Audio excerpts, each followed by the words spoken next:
How to reset control center on iOS 18. So this is the iOS 18.1 actually. If you go to the setting, then you can see iOS 18.1, and if you see this phone, then you can see the iOS 18 version, this one.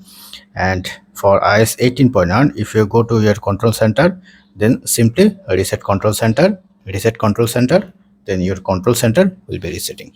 But if you go to your this iOS 18, then if you go to your control center, then you can see no control center resetting option available here.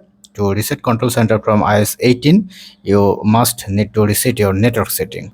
To do it, you need to go your general, then you need to go your transfer reset option, reset, then you have to reset all setting to reset your control center for your latest iOS 18. But no erase data or no loss, you don't lose any data as well, so don't worry about it. Just reset all setting to reset control center on iOS 18, and for iOS 18.1 I already show the method. So that's it. Thank you.